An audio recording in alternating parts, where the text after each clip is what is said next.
Athlete Builder, back at it.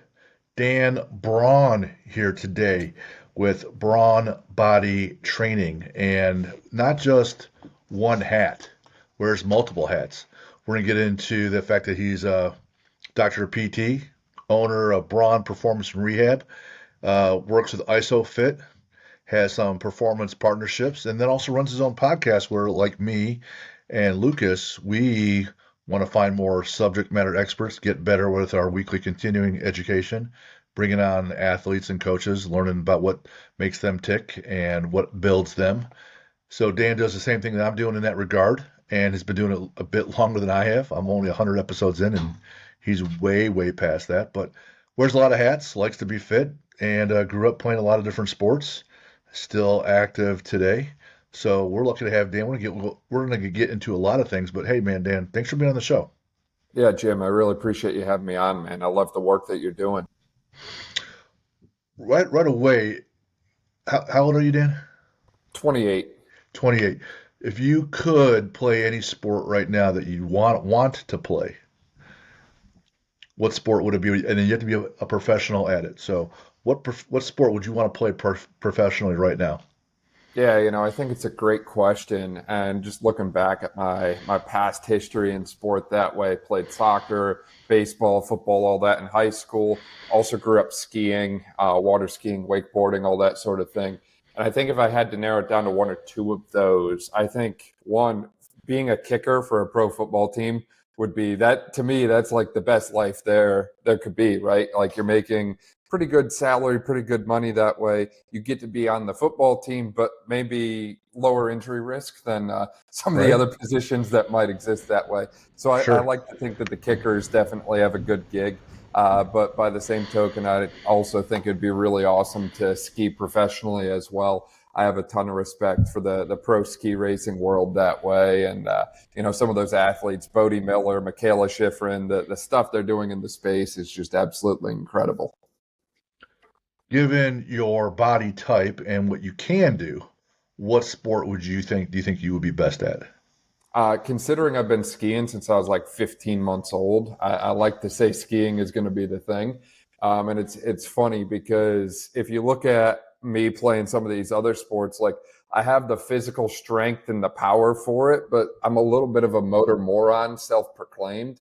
So the coordination piece isn't always there, but for some reason on skis, it registers. It happens naturally. So I credit that to my dad for putting me on skis at such a young age, like around the time I was literally just starting to walk. So, Bode Miller or Lindsey Vaughn?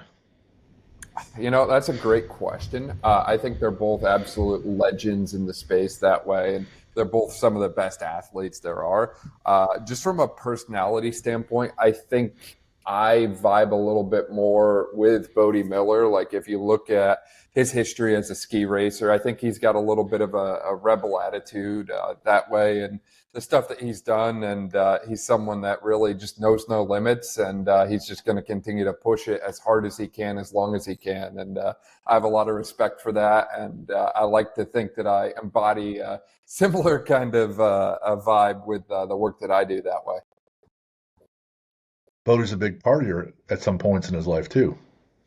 Yeah, no, Right. he's a absolute legend in the space, and it's one of those things that again, just the names in the ski space that way. Whether you look at Lindsey Vonn, 𝗍𝗶𝗃 and Bode Miller, any of the other incredible athletes, like they're doing such incredible things that way, and I have so much respect for all the athletes on the national team, and I think them being able to represent the country and travel internationally and all is just unbelievable. Would you rather win a Super Bowl as the kicker for your favorite football team, or would you rather win the downhill Olympic medal? I think an Olympic medal. I think that feeling, and I can't speak to this personally from experience, but I would Sure. imagine the feeling that you get of winning a medal for your country, like just something bigger than yourself at that point. I think there's something special about that. What's your walkout song going to be then? So I guess it's going to depend on my mood. You know what I mean? Like I think if I want to give a little blast to the past, like I grew up. My dad always played the '70s, '80s, '90s music when I was a kid. So a little, hat nod to like some Bon Jovi or something like that. But lately I've been listening to a lot of Ryan Jesse music, so I'd probably throw one of his songs on. It's kind of like a little bit of a mix between country and metal, so I'd probably throw like Outrunning or something like that on, one of his better songs, I think. So now you get to go out and it's all your buddies and your family, and you get to have, your essentially your best meal, like as if you're on death row, but it's for a good cause. You just won a medal. What's going to be, on the menu for Dan and the party afterwards, the celebration? What's everybody going to be eating at the big party? Ever since I moved down here to North Carolina, I'd say at least once a week, most weeks 2 to 3 times a week, I'm getting brisket from someplace really good. So I'd Nice. probably look for some real good barbecue someplace. Get me some good brisket. Obviously, you got to pair that with some good sides. So can we get some hush puppies, some mac and cheese, all the fixings with that? But I think it's really hard to beat well done barbecue that way. So I'd probably load up on all that barbecue, and then afterwards, you obviously got to hit a little dessert. And I'm a big fan of something like a warm brownie or a warm chocolate chip cookie, but neither of them can be fully baked. And you throw that in with a little vanilla ice cream, and the ice cream just kind of melts on top like it's a 10 out of 10. So I'd probably full send and do a little something like that. Fun, fun. So everyone in their career, they think they have an idea where they're going to go, and it's kind of funny because it usually doesn't always go that way. Like I did 15 years in finance, investments, J.P. Morgan, hedge fund, a whole deal, and now I'm 13 years in the health and wellness space. And I'm looking at your resume, and I see, doctor of physical therapy. So that's a number of years of schooling. Also have a relationship with 𝗦𝗏. You have your podcast. There's different components to what Dan Braun does professionally. So I was wondering, how did we put all that together? Was it an idea or a strategy back in undergrad, or as you were getting through undergrad and then work on your doctorate, you're thinking, I want to add these pieces, or did you add them incrementally? Like just kind of came along. How did you go from A to B? Yeah, I wish I could tell you that it was all planned out and strategized, but that's not the case whatsoever. I was going through undergrad, exercise science, absolutely loved everything that I was doing at that time. And I knew I was going to be going to grad school for my doctorate of physical therapy. I was already accepted into the program. And I think I had a general idea as to what a PT did, but I didn't know the full spectrum. And there was a time, even in grad school, I was questioning it a little bit. I'm like, man, am I on the right path? Is this for me? Is this what I want? And that was during my first year of grad school, where it's a lot of different, general type courses that are really important to know, like pathophysiology, biomechanics, but I didn't see as many direct correlations to what I wanted to do with athletes. And then in my second year of grad school, I felt like everything was very heavy on the orthopedic side and musculoskeletal side. And I saw that path forward. We were learning some cool stuff like spinal manipulation. And I was like, yeah, this is the right place for me to be. And the plan initially was to graduate and find a position working with athletes just to gain experience, put the reps in, and so on that way. During my time in grad school, COVID happened, and I found myself with a lot of newfound free time. Obviously, still have to take exams, still have to do lectures and study and prep, but there was a lot of newfound time because all of that stuff was asynchronous from home. And I was really concerned that during that time I was going to get soft, for lack of a better way to put it, right? It's easy when you aren't in that kind of environment where everyone else is pushing themselves and studying and putting in the hours when you're not surrounded by them. It's very easy to just kind of go off the beaten path, if you will. And so I started the podcast then because I always loved podcasts. I was a big fan of the Ben Greenfield podcast, listened to it a ton in school. And I was like, I might as well start my own. And literally first episode, had my phone held up like this and just talked away for like 45, 50 minutes. It was probably terrible. I don't know why anyone listened, but they did. And they kept coming back. And eventually I actually learned things like audio editing and, what microphone to get and all that kind of stuff. But it was really just something I started on a whim and just refused to quit. And all the other things that you mentioned, 𝗦𝗏, Vault, all these other different companies and brands that way, they all kind of came about just from me refusing to say no, and also just being too stubborn to quit the things that I started. I really never appreciated this concept of quitting what you start. I've only done it on one occasion that way, and it was one of those things that it's like, I don't want to have to do that again. If I start something, like if I start a podcast, I don't want to stop doing it. I just want to keep going and ride that train as far as it goes. And along the way, opportunities have popped up, and I'm just open to exploring, connecting, collaborating all the time. And I like I said, I don't really like to say no. So I want to find a way to kind of make it work in everyone's best interest. So that's kind of allowed me to blend a bit of a clinical practice with athletes, with some work with brands, with a podcast, and so on that way. It's interesting. And I love how there's a number of things that I want to comment on. One, you're worried about getting soft because you weren't surrounded by people all pushing, right? And when you talk to athletes, if there's someone who's a receiver, they'll say, hey, I'm really lucky that I go against this defensive back. Or I'm an offensive lineman, I'm really lucky I go against this defensive lineman. Or I'm playing basketball, or maybe you're a batter in baseball, and we just saw the World Series. Well, I'm really lucky that our pitchers are so great, I have to face them, right? Because it keeps them pushing, right? They're on the edge. So you recognize that the value of teammates, and that's one of our 6 components here, teammates, that you want to see your future, show me the people you hang out with, right? Number 2, there was a bit of adversity with COVID, and people are sitting around. Some people are working hard at home. Some people are working hard at just drinking. Some people are baby making, and you thought, well, maybe I could pivot a little bit and expand a branch of Dan Braun, of my business and who I am. And similarly, that's when, my gym and I, we had a nutrition, and we're not just training folks. So I totally empathize with that, hey, we have a moment here to take a breath and take a look around. Maybe I want to add a piece. So that's awesome that you're not, driven people do that, right? Instead of just waiting for life to happen to or for them, you're out there making it happen. So I love that piece. And I got to believe that when you talk to folks, whether I looked on your history, there's doctors, there's athletes, there's coaches, there's MDs, there's psychologists, there's panels of people. It's got to be, I don't know if you seem like me in that every week when I record, I just get a great time meeting new folks and learning stuff.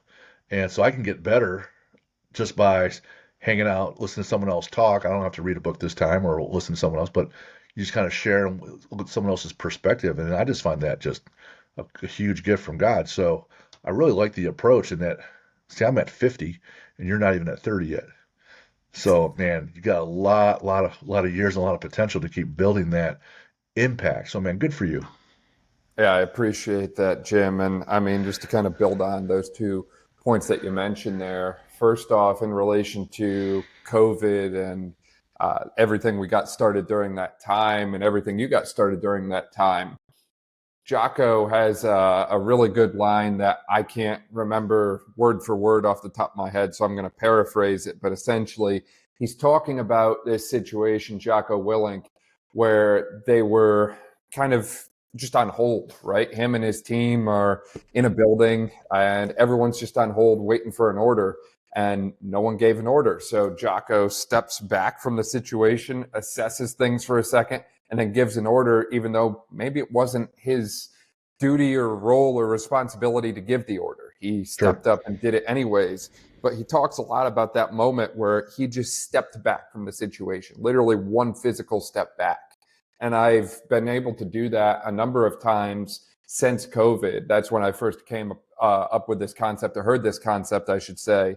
And I think there's something value about being able to literally just step back from whatever your current situation is and look at everything that's in front of you and being able to decide where to go, what actions to make because of that. A lot of the times we stay engaged. And I think as we stay engaged, things like emotional influences and other things start to infiltrate our decision making. And sometimes the best way to make leaps and bounds forward is to step back and being able to just be honest and open with yourself about what the situation is presenting and what the best course of action is moving forward from there, and just simplifying it to this level of ones and zeros, right? It's yes or no.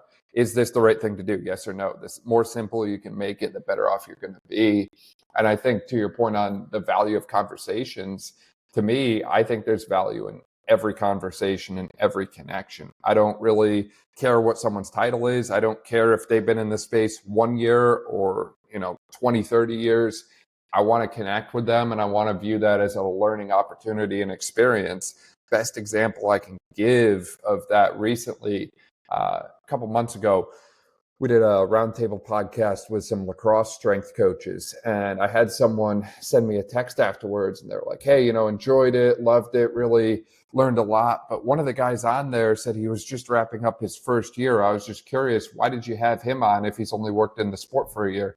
And I go, I want to know the insights of the people that have been in the space for 10 plus years. And I want to know the insights of the new generation as well, because they might be looking at things through a different lens or a different perspective that none of us have ever thought to go before. And that's how new ideas get generated. And that's how we continue to build and evolve moving forward. But if you're not willing to have the conversation, none of that ever happens. So I think there's so much value in just getting good people together and talking about selected topics. I've not had, knock on wood, I haven't had anything negative come from it so far. Well, if you need more volunteers, I'm happy to help out in any way, make an impact. So keep me in mind. And I agree, you get a good discussion. My wife and I, my wife's comments on this consistently, that she's saddened by her perception of the world now, and that you'll hear a lot of Democrat, Republican rhetoric, and she'll say, can't we just talk and have a conversation? Why does it have to be, hey, I think this, and if you don't, I'm going to attack you? And there's, it just gets violent right from there. Because the Socratic method of asking questions after questions and finding different ideas works when people are going to be open, and when they're closed, they're not. So I love the idea of having roundtables. And I agree with 100% with what you said about taking a step back. And so one of my main shticks as like the coach, or what I'm about is, all right, this is a good practice. Do I want to implement it? So then what is my process? So I can sit there and say, hey man, it's good to take a step back every once in a while, right? So then Jim comes in, and I'll say, all right, so how often? For us, we like to do it every 90 days, every 13 weeks, whether it's 1 day locked in a cabin or 2 days. And all right, here's where things are going. Because like you and me and everyone else, you get into a life of momentum where I'm going in a certain direction, and you're like, well, shoot, man, 5 years down the road, how did I get 30 pounds heavier? How come I haven't balanced my checkbook? How come I have a weak relationship with one of my kids? Because you've been doing the same thing without taking a step back and evaluating, can things be a little bit better or a little bit different? And I think once you have an idea that, hey, this is going to be important to do, like taking a step back and looking around and evaluating, simply then ask, what's my process going to be? And then work with that for 1 to 2 years, and then just evaluate the process. Like, here's my process, I'm stepping back. How can I make that process better, right? So once you have these ideas, which I love how you put that in there, systematically, like a deload week if you're lifting, right? Take a look around. Or when people really take a step back, it's usually because they have to.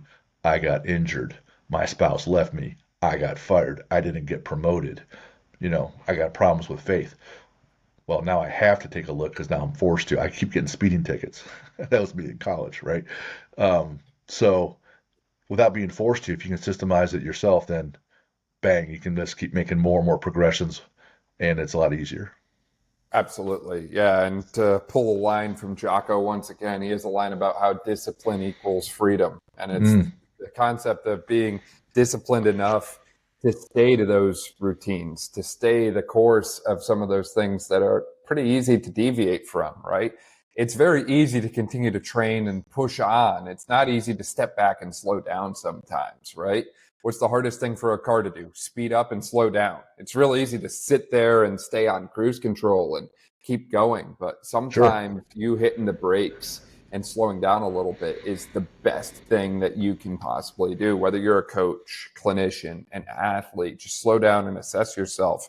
And my friend Rob Wilson has a book that I always like to promote that way, the Check Engine Light. And every time I read it or every time I dig back into it, I'm just reminded by how freaking good it is and how we've lost our concept of what it means to be human, right? No human comes with an owner's manual. They don't tell you what anything means, right? Like if you get a headache, do you know why you got a headache that day? Or do you just know, hey, my head really freaking hurts? So it's nice to have this almost like Bible of understanding what those bodies' check engine lights and warning signs are and what to possibly do about them. And that's something that I think everyone needs to have some sort of practice to develop. And I don't really care what that practice is, whether that's, like you said, you disappear every 90 days for a single day, you go to a cabin in the woods and you reflect, you meditate, you pray, whatever it is that way, just have some kind of process.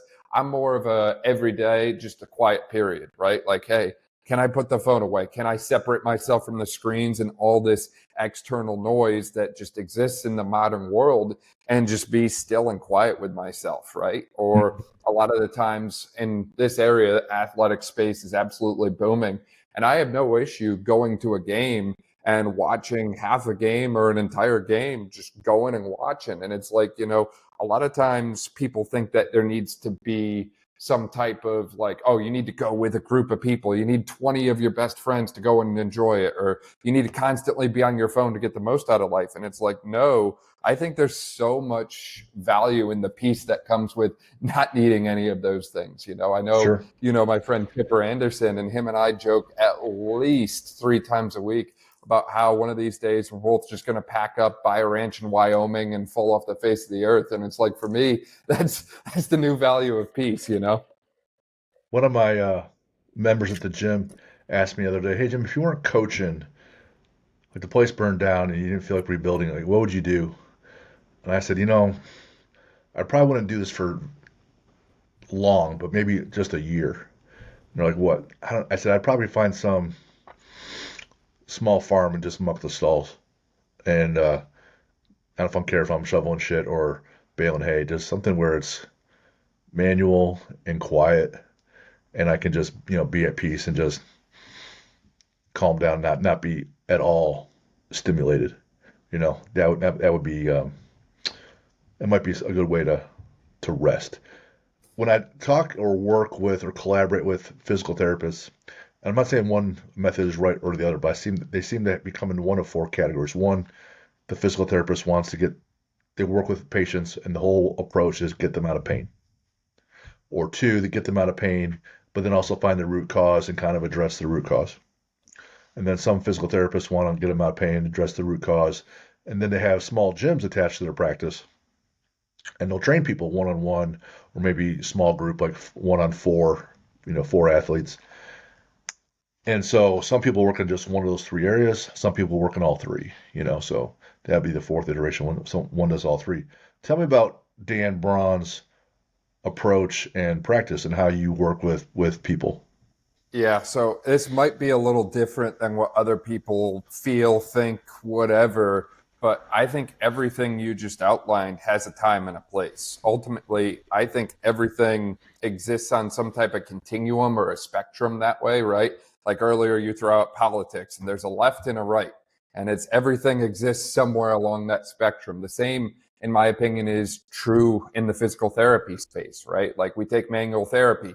On one end of the spectrum, there's people saying it's a completely biomechanical construct. The other end is people saying it's an entirely neurophysiological construct. In reality, where it probably lies is somewhere in the middle. So I think for a lot of the patients that I work with, the best answer tends to be somewhere in the middle. Like you mentioned, some PTs are so focused on just controlling pain and reducing pain and being an alternative form to pain management than opioids. And it's like, you know what? there is a time and a place for that. And there's a need for that in the space.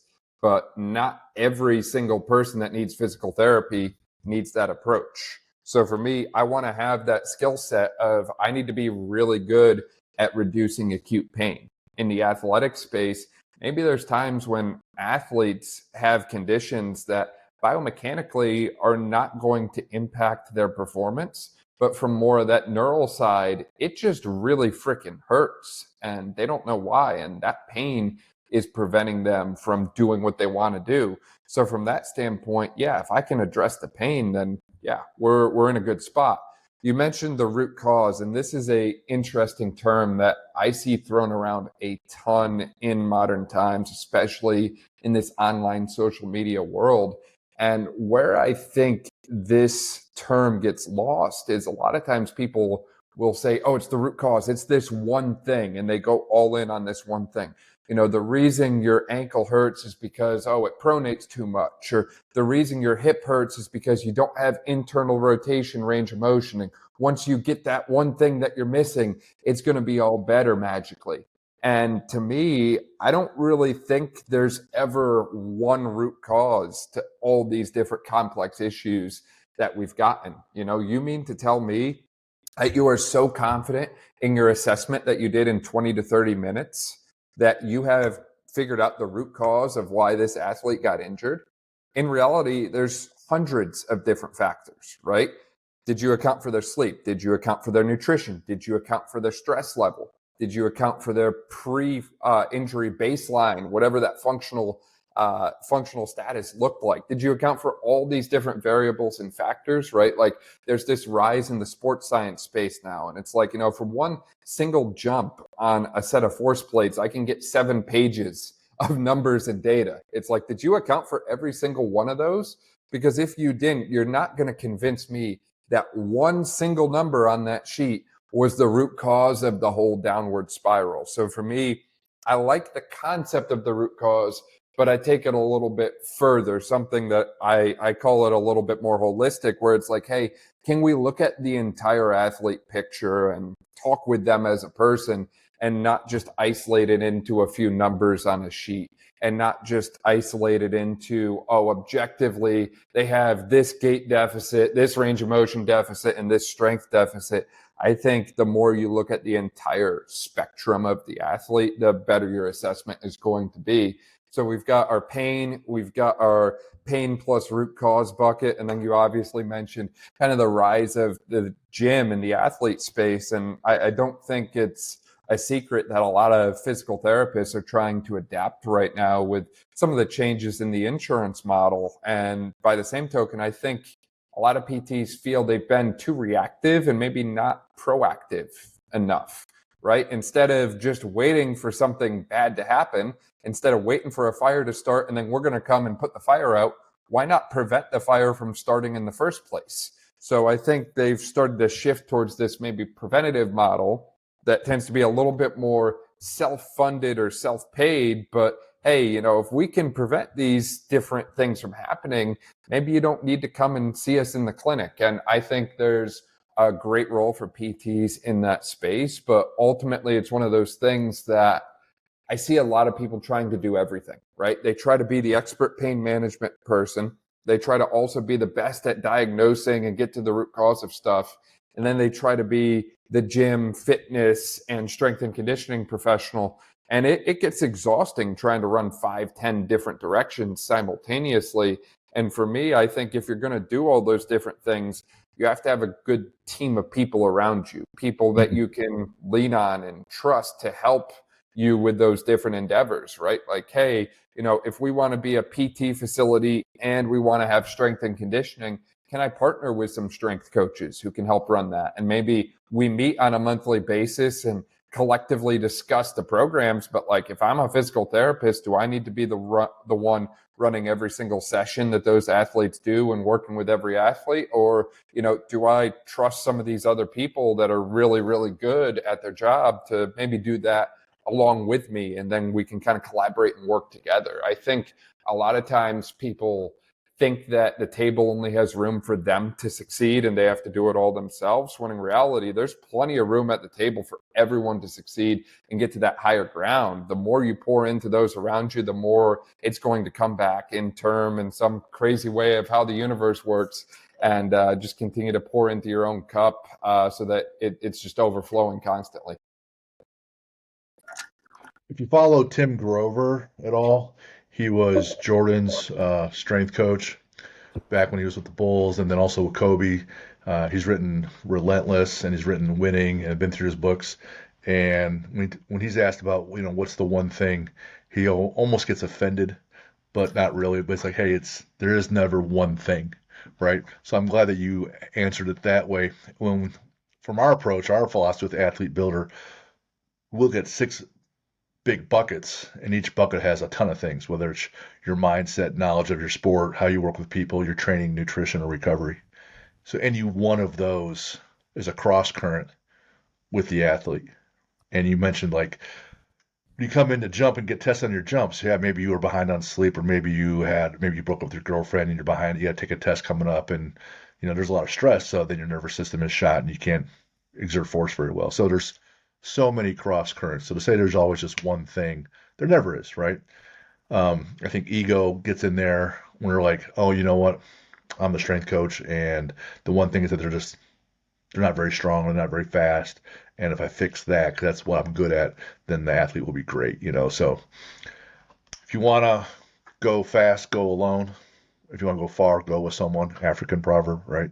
And so to your point, you could have a good practice, but it's not going to be great because it's not really sustainable in all those areas, because you can't wear all the hats all the time, right? And when you're trying to, early on, maybe you're starting your business, maybe you have to wear all the hats, but the quicker you can get out of that and partner with or collaborate with people that are great at their piece, then it's just so much easier. We got someone great blocking and someone great running, then it's really easy. But you have 2 great runners and no blockers, and then you're kind of in trouble, right? So that's huge. And when I look at athletes, just making it easy, by age. You got younger athletes, teenagers, high school. Then you got a more aggressive elite level athletes, college athletes, pros. And then you got just average Joes and average Janes. They're doing athletic things. They're skiing, maybe tearing ACL. They're doing CrossFit. They're doing powerlifting.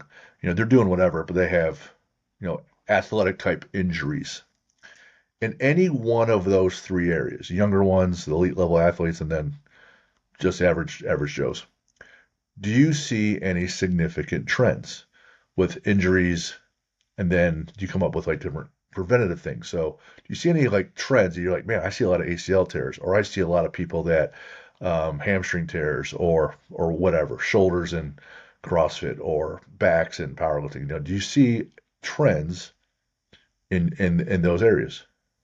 Yeah, anecdotally, I've definitely seen some unique trends. I anecdotally have seen that ACL injury timing, if you will, get earlier and earlier and earlier, right? Like there was 12-year-olds tearing ACLs. And I just think back to when I was in school, 12 years old, I was probably in 6th or 7th grade. And at that point, I mean, I don't remember anyone tearing their ACL. Like to me, that just seems younger than what we might initially expect. And by the same token, I also felt like I was seeing more of that kind of active adult population that you outlined present with multiple injuries, right? Like it wasn't just one surgery. It wasn't just one thing. It was like 3 or 4, right? There was a individual I worked with and shared quite a bit of online who was in his early 30s, and he was on his 3rd knee surgery in his early 30s. And there's another individual that I've gotten connected with through some friends of mine in the strongman space, who I believe is in his late 30s and has had both hips replaced. And it's just like, man, like I don't remember hearing and seeing a lot of stories like that before. So I feel like a lot of the different things that we've seen from an injury standpoint, regardless of what the injury type is, whether that's something that's going to need a joint replacement or something that's going to need reconstructive surgery, it seems like they're happening earlier and earlier. And again, that's just based on what I've seen with my experience. And it's one of those things that I just can't help but wonder what the long-term ramifications of those things are, right? So, if we look at the hip replacement, right? Like, okay, historically, a hip replacement is going to last somewhere between 20 and 30 years. So if I have a hip replacement at 40, does that mean I need another hip replacement at 65, 70?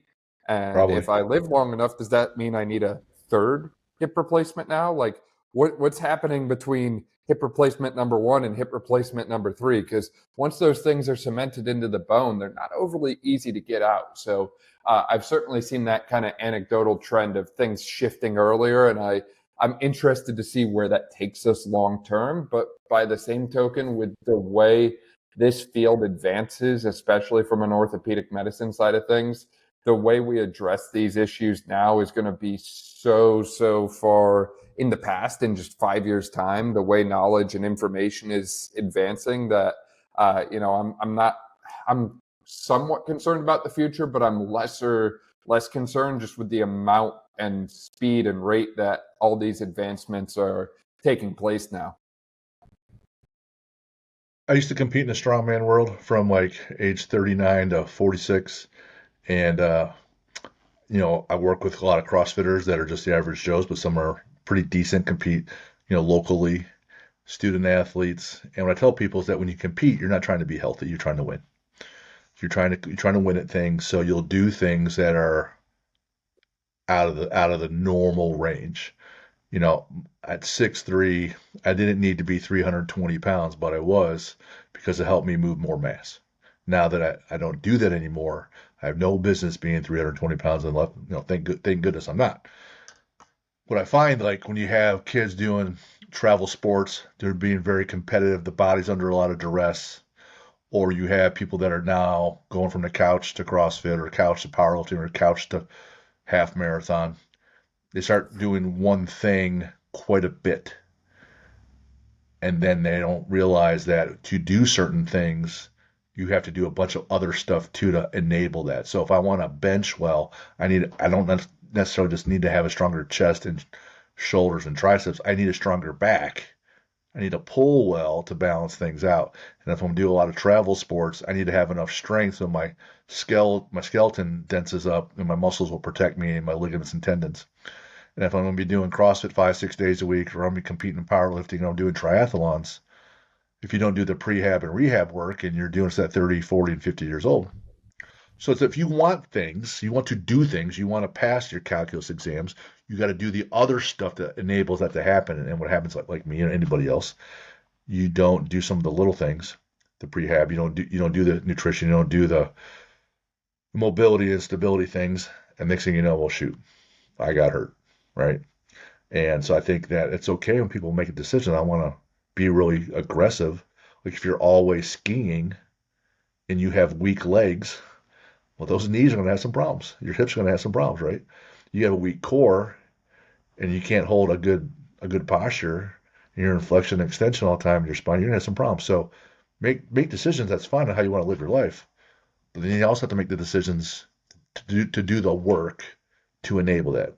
And when people don't, that's usually when they get hurt.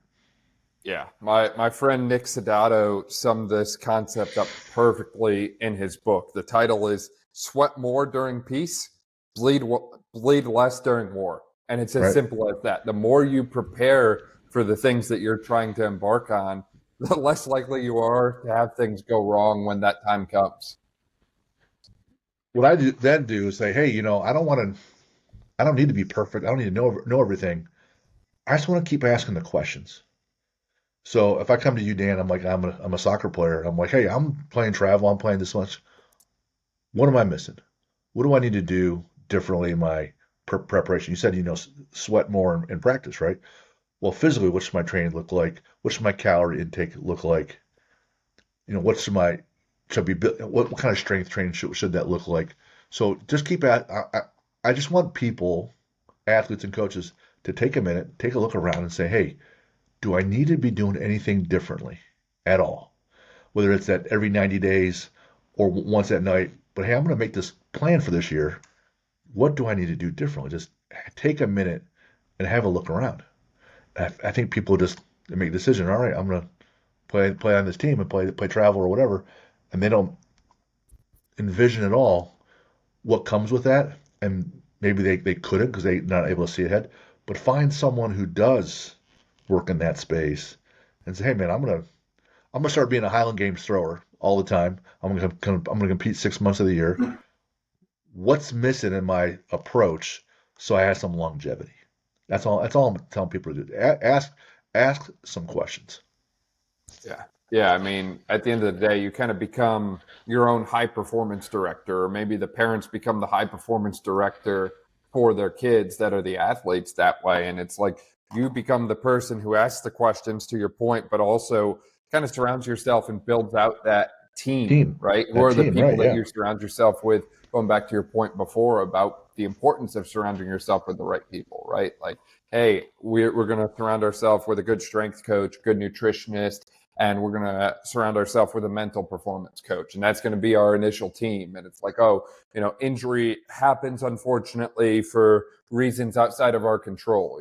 Like you've made the football example a few times. It's like, I can do things to help reduce your likelihood of injury, but if a 300-pound defensive lineman decides he's going to blow right through your knee, there's only so much I can do to help reduce the chances of that happening. It's bound to happen in the sport at least once anyways.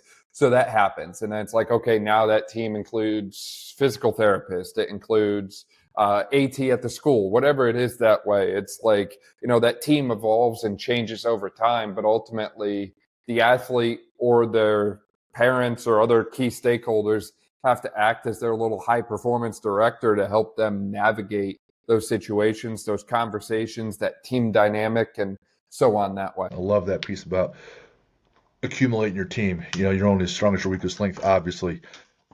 One thing that makes my job really easy when I have good guests like you and you complete your homework and get it to me. So under the mindset questions, you wrote habits, which I love, right? And the JOY acronym. Talk about those two components and mindset and how that applies. Yeah. So for me, just starting off with the JOY acronym, this is one that I wrote on a sticky note, and it's probably still on my bedroom door back home. I had a thing for sticky notes back in the day where I put these little reminders there and I'd stick them on my door. So then every morning before I walk out, it was like that little reminder, right? And for me, joy was simple. If you want joy in life, it's the order that you put things: Jesus, others, yourself, right? Faith first, take care of everyone else. And, I think a lot of times people flip that and they feel like they have to take care of themselves first. But I kind of put myself last in a lot of things. And that has really paid off for me. It's like, look, I just want to find a way to help other people succeed. I want to find a way to make room at the table for more people to experience whatever their definition of success is, right? And I think the more you focus on having that foundation of faith first, then helping others, and then I'll take care of myself. Like the first two end up taking care of you as an individual somehow, some way. I can't explain how it works. It works like that. And then to your point as well on habits, I think at least for me, one of the things that I've really appreciated is my ability to just stay disciplined and do the things over and over and over again, right? Like every morning I get up and we're going to the gym. We're going to work out. It's not an optional thing. It's not if I feel like it. It doesn't matter what the weather is. Success doesn't care if it's cold, if it's early, if it's tired. Success only cares about if you showed up and checked the box. So for me, it's simple. The more simple I can make things, the better it is. So for me, I'm going to simplify it to the point where it's just something I do every day, right? Like, hey, I'm going to the gym every day, period. It's simple. I'm just doing it. I'm going to read every day. Again, it's simple. I'm just doing it. I'm going to learn something new every day, whether that's in the form of the podcast, in the form of a book, whatever. It's simple. I'm just going to do it. So I think having those habits aligned that allow you to just stack them over time, over and over and over again, like you're always getting at least 1% closer to where you want to be at the minimum, because you're moving towards that goal, right? The needle is constantly moving forward. Maybe it's faster one day compared to the other, but it's still always moving in that direction that you want to go in. So I think there's just so much value in staying the course and finding ways to continue to chip away over and over and over again at those bigger goals that you're after. Beautiful. Love that. I was at the airport and I picked up one of uh, Tim. He's the 4 Hour Work Week guy. What's his name? Yeah, Tim Ferriss. Tim Ferriss, you're right. And I picked up, and maybe it was Tools of Titans or one of those collaborative books. And I just opened to a random page, and the line was, "Goals are for losers." And I'm like, okay. And the second line was, "Systems are for winners." You meaning that if you have a goal but you don't have a system in place to achieve the goal, then you just have this little wish, right? So if you have a goal, it doesn't really matter until the system is in place, and the system is the habits that you utilize to build. So that really sums up exactly what you were preaching there, which was huge. If I look at the training questions, you have two completely opposite ends of the spectrum components. Body weight pull-ups, something that you love, right? And then you have strongman training, which is, having done it, my definition of strongman training is just pick up really dumb shit. And it's usually kind of cool, right? And I like doing it, but it's usually big and then heavy. So heavy, 1 rep, whatever, or just for 1 minute of reps, or carry something heavy for less than a minute, versus pull-ups, body weight, and get a bunch of those. Talk about why pull-ups are important for your training and how you incorporate strongman as well.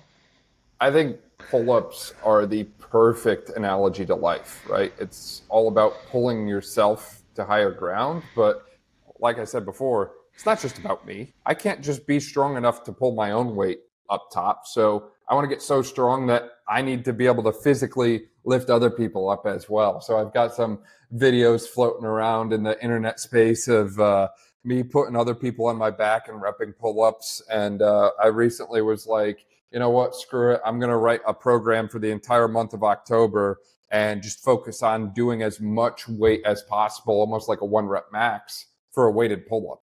And we got to the point where I was doing 205 pounds with a pause at the top, because it's not enough to just get there and come back down. It's like, no, you got to earn that. You got to hold it there. You got to be controlled. The chin has to come all the way over the bar and so on that way. So it's like, for me, it's such a good analogy to life of, hey, everyone wants to just be strong enough to pull their own weight, when in reality, I need to be so strong that if there's someone else falling down, I need to be able to physically lift them up to a higher ground. So trying to strengthen that, metaphorically as much as I can that way. So I'm obsessed with the pull-up for that reason. And I think it's arguably the best upper body move. And if I could, pick one upper body move to just do the rest of my life, that's it. It's like, I think you can hit almost everything you need with the pull-up that way. The strongman training, I was introduced to that from 𝗀𝗲𝗀𝗀 and Jeff Kriglich, and it's just so freaking fun. Like, I don't know how else to put it. It's just like, I can see why people get almost like addicted to it. It's like, dude, like, I just deadlifted a car, like, for fun. It's like, dude, why doesn't everyone do this? Like, the energy you get afterwards is it's really hard to explain what it feels like unless you've done it. And it's also very quick to humble you, right? Like, I go into, I don't know, let's take sandbags, for example. Like, I just finished yoke carries in this training session with Greg, and I felt like I was on top of the world because I just did a yoke carry with 525. And, I'm a smaller guy, body weight fluctuates between 175 and 195. And I was just like, man, that's a lot of weight. That's cool. And then I get humbled by some sandbags that weigh 150 pounds, like, again, less than my body weight. And it's crazy how some of those little odd objects and the weird ways that you might have to lift them can make you realize that, hey, there's a lot of road ahead and there's still a lot of work that needs to be done. So I think there's something empowering or addicting, I guess I want to say, about that concept of doing things that are just really freaking cool that also challenge you enough to make you realize, like, hey, this is not going to come easy. It's not something that's just second nature to me. I really have to continue to work at it and train with it. And I think, I think there's a lot of talk about functional training and what that looks like, and a lot of debate about that. But I think a lot of the strongman type stuff captures it well, right? You're carrying weird objects that might move around on you. You're lifting things up, you're pressing them overhead, and so on that way. I think there's a lot of good that comes from strongman style training. And we even incorporated that with a number of our rehabs that way. We had a yoke in the clinic that I like to use, especially for the ACLs. I was very concerned about the research in relation to bone density taking upwards of 2 years, depending on the athlete, to restore after the bone tunnels are drilled. And to me, I was like, you know what? Yoke would be a great way to put a ton of axial load through that bone and kind of force it to remodel under some stress. So I was a big fan of that. And a lot of athletes had pretty gnarly meniscus tears that were repaired. But as part of the precautions for that, we had to avoid deep knee flexed positions for a long period of time. And I was like, I can understand why we have to do that to protect the repair. Like, we need to protect that. However, I still want to load this athlete. So it's like, hey, I can get them under a yoke, teach them a nice little pitter-patter feet pattern that way, if you will, and we can start loading and moving hundreds and hundreds of pounds earlier while avoiding those positions of concern. So I was a huge fan of the strongman training, and I've seen a lot of benefits from that. Have you ever watched the Rogue documentaries? They have some really good ones. For me, usually my favorite lift is a back squat, but a close 1 and 1A is picking up a natural stone. So what used to be back in the day, hundreds of years, you're a man if and only if you pick up your clan's manhood stone. And so we have Atlas stones in my gym, and I have the Hoosier stones for Indiana for the natural stones. And so it's just, like you said, it's cool picking up things. And it's also quite humbling, even though at my heaviest and at my strongest, I was really just the middle of a bell curve kind of athlete in terms of results. Like a 600 deadlift is pretty average in that space. And if you follow World's Strongest Man, at one time we had this great lady who was the reigning world's strongest woman, 𝗦𝗃𝗃𝗀. And I'm doing a 550 or a 600 deadlift that's elevated on wagon wheels. And then she comes by and does the same thing. And I'm like, oh, bro, like, the girl's doing my weight, and and she seems not nearly as taxed as I am. So you're right, it is humbling. I also agree. Like, when I bring in brand new athletes, what I find is, like, a lot of times if you get athletes because I'm in Indiana with that farm boy strength that's already built in, they've been carrying things for years. Well, they get them to move a bar pretty easy once you show them the technique, right? They've been carrying things. They have that raw core trunk strength. Their hips and legs can handle the load. So just carrying kettlebells, carrying dumbbells, dragging chains, pushing sleds, or putting them on a yoke. Just a great way. And luckily for me, you don't even need to be that bright. You just pick up things and carry. Like, you could be an idiot, and I can get myself stronger if I can just carry some things. So it's great way for having not a lot of equipment to get a lot of bang for the buck. When you're training though, Dan, and let's say it's a 1 rep max or a 5 rep max, something heavy, or you're trying for a 200-pound pull up, right? What are you listening to? What's blasting on the radio? Yeah, I mean, like I mentioned before, big fan of the Ryan Jessie music lately. So we've been throwing a lot of that on. It's somewhere between country and metal kind of mixed that way. So that one's definitely a favorite. Also a big fan of some of the more metal leaning bands, like Bring Me the Horizon comes to mind. And then on the country side, I've also listened to a lot of country during my workouts, like just straight country. And that varies all over the place. I'll throw it back with some George Strait or Joe Diffie, but I'll also go with some of this more modern new age type stuff, Brantley Gilbert, Jason Aldean. So we jump around, but it's somewhere in that country metal range that way. What's a bucket list adventure you haven't done yet that you like to do? You have to go someplace and do it. Yeah, I would love to jump out west to Wyoming and Montana. I go to Colorado every year, get an awesome ski trip in with my family, but would love to hit up Jackson Hole, would love to hit up Big Sky. I hear there's nothing that quite compares to what they've got going on up there. So I'd love to see that for myself and get out there and spend some time exploring and skiing. My wife and I love hiking. We go to a lot of national parks, and when we have free time, so been to Colorado a number of times, but we haven't been, Yellowstone area glacier yet. So that'd be huge. Do you have a favorite sports movie?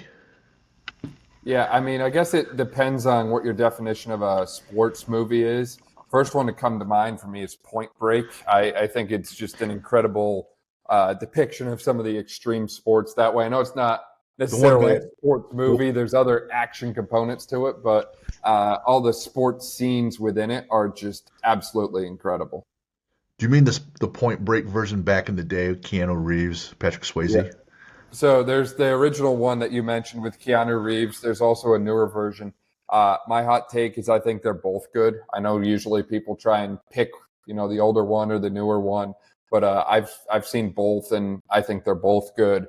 Nice. Um, I think I think it's actually a series that did it right both the first time and second time around. That's pretty rare, but I like them both. Do you have a favorite sport to watch? Yeah, lately, if I can get ski racing on the TV, I love to throw ski racing on. If it's not ski racing, this time of year, usually throw field hockey or volleyball. In the springtime, it's usually lacrosse. I know it's not football. I know it's not baseball, and that's what I played growing up. But I think it's a side effect of living in Maryland, where field hockey, lacrosse were like a way of life Big. for so many athletes that just kind of rubbed off on me. Yeah, yep. I never had been around rugby until I was coaching some student athletes, and having watched more and more of that, I'm really enjoying learning the nuances and the traditions of that sport. Do you have a favorite athlete currently or dead or retired? Doesn't matter who that you like to watch. Yeah, I mean, lately, current skiing space, 𝗦𝗫𝗀𝗃𝗀, retired skiing space, Bodie Miller, unrelated to skiing, but still just an influential figure. When I was in high school, I was a big fan of Greg Plitt, who unfortunately passed away when I was in high school. But the stuff he did in kind of the fitness space that way, and the motivational talks he gave and stuff, like he was next level. So would have been cool to meet him. What about a book? I know you mentioned Check Engine Light. That Yep. sounds like I have it written down here. Any others, or is that your favorite? Yeah, check engine light. Nick Sedato's book, Sweat More During Peace, Bleed Less During War. I'm also a big fan of Jocko, obviously, and a big fan of Jordan Peterson. JP's 12 Rules for Life. In my Yeah, opinion, it's an incredible read. It's probably top 10 in that self-development category of books that I've read, and it's one that I go back to a lot. I know some people find it controversial, but I like it. I like it. I'm here for it. beautiful. Superhero. It could be a real life person, or it could be something fictional. Yeah, I mean, fictional Iron Man or Batman. I don't know if it's a Marvel or DC thing, but they're very similar characters to me. And their stories and backgrounds. Big fan of both. How about a villain? I'm gonna go Bane from Batman, and I think Tom Hardy just played that part really well, right? Like, there's something about rolling into the villain role, all like jacked up, swolled up. It's like, if you're gonna be a villain, you want to be the jacked villain, right? Sure. I hear a lot when we I always ask that question. So far, the most common one is the Joker. Um, Heath Ledger was just outstanding with it, but Bane is often picked, and some people can't decide if Deadpool is either a villain or a hero. So sometimes people pick him. Uh, Favorite lift? I have you down for pull-ups, and that's awesome, man. More than one times body weight pull-up is outstanding. And then you like to, since you like to lift in the morning, right? First thing. Yep. I like that too because you get out of the way, no excuses, right? You come home later, you got kids, you got activities, or maybe you're tired, your nervous system's a bit wrecked. There's a lot of reasons not to. And then if I get the workout done before I'm even thinking, should I do it or not? Well, that's already over, you know. Uh, you got a quote for us? Yeah, so I think it's a Latin phrase which I'm not even gonna attempt to pronounce because I'd butcher it. But essentially, it goes something like, "If you want peace, prepare for war." And again, that goes back to that analogy we talked about before, right? Like, if you want to experience those moments where things are comfortable and calm and collected, and you don't have to stress when life is otherwise stressful, you have to prepare for it. And the more you prepare, the less likely you are to experience bad things when that time comes. Uh, it's weird that this is one of the few times in my life where I can provide value. I took 3 years of Latin. So that CV, so it's the SI is pronounced like a C, the V's Mhm. are pronounced like W's. So 𝗬𝗏𝗶𝗹. So I love that. Tell us about ISO Fit. What is Yeah. that? So ISOFIT, I got connected with the CEO, Brad Thorpe, several years ago now. And it's funny because the first phone call I had with Brad, I took it from my now ex-girlfriend's apartment and, paced around her apartment for probably an hour and a half on the phone with Brad. And it's clear him and I worked out, I guess, and her and I didn't. But yeah, it's a cool company. They're really doing some great stuff in the isometric training space, which I'm a huge fan of isometrics in my rehabs and my own training. And I think a lot of the exercises we've talked about have heavy isometric components to them, right? Like whether that's loaded carries, yoke, or deadlift, whatever it is that way, it's like there's an element of your body that's not moving. And the stronger it can be when it's not moving, the easier the moving part, experiences that exercise, if you will. So big fan of the stuff they're doing in the isometric space from a equipment standpoint, education standpoint, awareness standpoint.